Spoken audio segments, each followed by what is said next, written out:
कृष्णाय वासुदेवाय हरे परमात्मन प्रणतः क्लेशनाशाय गोविंदाय नमो नमः। श्री गणेश जी महाराज की जय। कार्तिक के राय दामोदर की जय। कार्तिक मास कथा अध्याय 25।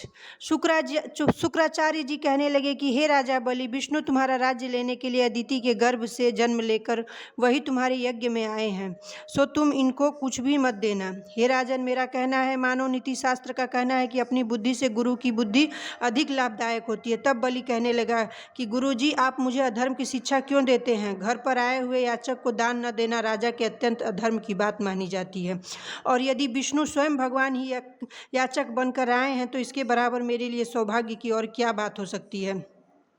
मैं जितने भी यज्ञ करता हूँ केवल विष्णु की प्रसन्नता के लिए ही करता हूँ, अतएव यह बटुक जो भी मुझसे मांगेगा मैं अवश्य इसको दान दूंगा।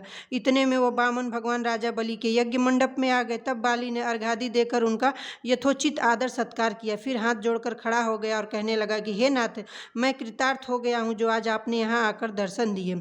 अब आज्ञा कीजिए, मैं और आपकी क्या सेवा करूँ? मैं तो आपका सेवक हूँ। भगवान कहने लगे, हे राजन, हमको तप करने के लिए 3 पग पृथ्वी चाहिए। राजा बलि हंसकर कहने लगे कि हे बटुक, तुमने यह क्या मांगा? कुछ धन, ग्राम या कोई शहर मांगो होता। वामन जी कहने लगे कि हे दैत्यराज, मुझको किसी प्रकार का लोभ नहीं है, मुझे तो इतनी भूमि चाहिए जिससे मेरा कार्य हो सके। हे राजन, पृथ्वी का दान करना राजा का परम धर्म है। भूमि दान करने वाला जन्म मृत्यु से मुक्त होकर विष्णु के परम पद को प्राप्त हो जाता है। जिस राजा ने भूमि का दान दिया और समझो उसका सर्वस्व दान दे दिया। राजा यह पृथ्वी सदैव किसी के पास नहीं रही। मानधाता जैसे राजा का आज कहाँ है? चंचल लक्ष्मी से जो अपना मार्ग सुधारते हैं वे धन्य हैं। अधिक क्या कहें, भूमि दान से उत्तम दान न कोई हुआ है और न होगा। अब मैं तुमसे पूर्वकाल का एक इतिहास कहता हूँ। पहले ब्रह्म कल्प में भद्रमती नाम का एक ब्राह्मण था। उसके श्रुता, सिंधु, यशोमती, शोभा, कामिनी, मालिनी नाम की 6 स्त्रियां और तथा अनेक पुत्र थे। अतएव वह और उनकी संतान भूख से अति दुखित हो गए।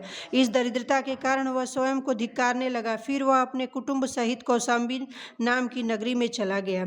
वहां जाकर भद्रमती ने सुघोष नाम की एक धनी ब्राह्मण से 5 पग भूमि मांगी तो उसने भूमि दे दी। इसी भूमि दान के कारण उस सुघोष नामक ब्राह्मण को विष्णु का परम पद प्राप्त हुआ। फिर भद्रमती ने वह भूमि एक दूसरे ब्राह्मण को दान दे दी, जिससे उसे भी मोक्ष प्राप्त हुआ। इस कारण हे राजन, हमें 3 पग भूमि दो जिसमें हम मोक्ष को साधन प्राप्त करें। इतनी बात सुनकर राजा बलि जल युक्त टूटी वाला लोटा लेकर भूमि का संकल्प करने के लिए तैयार हो गया। तब शुक्राचार्य तपोबल से अपना सूक्ष्म रूप बनाकर राजा बलि की संकल्प करने से रोकने के लिए लोटे की टूटी में रोककर बैठ गए। वामन भगवान शुक्राचार्य के मन की बात जान गए, अतः उन्होंने एक तेज अग्र वाला कुशा लेकर उस लोटे की टूटी के छिद्र में डाल दिया, जिससे शुक्राचार्य की एक आंख फूट गई। इसके पश्चात राजा बलि ने 3 पग भूमि का संकल्प दे दिया। उसी समय भगवान विराट रूप होकर ब्रह्मलोक तक बढ़ गए। विराट रूप भगवान ने 2 पगों में सारा ब्रह्मांड नाप लिया। फिर पांव के अंगूठे से ब्रह्मांड फूट गया। उस फूटे हुए मार्ग से पानी के बहुत से स्रोत बहने लगे। भगवान विष्णु को पैर उस जल से धोया गया। वह निर्मल लोक पावन जलधारा का रूप हुआ। वही जल ब्रह्मादिक देवताओं को पवित्र करता हुआ सप्त ऋषियों को सेवित सुमेरु पर्वत के ऊपर पड़ा तथा गंगा के नाम से विख्यात हुआ। इस दृश्य को देखकर ब्रह्मादिक सब देवता और ऋषि मुनि स्तुति करने लगे कि सबके स्वामी अनंत मूर्ति आपको नमस्कार है। इस प्रकार स्तुति सुनकर भगवान ने सब देवताओं को उनको अपना अपना स्थान दे दिया और बलि को रसातल में भेजते हुए उसके वरदान दिया कि अग्नि में बिना मंत्र के जो हवन किया जाता है तथा अपवित्रता से कुपात्र को जो दान दिया जाता है या हवन किया जाता है वह सब बलि को प्राप्त होगा।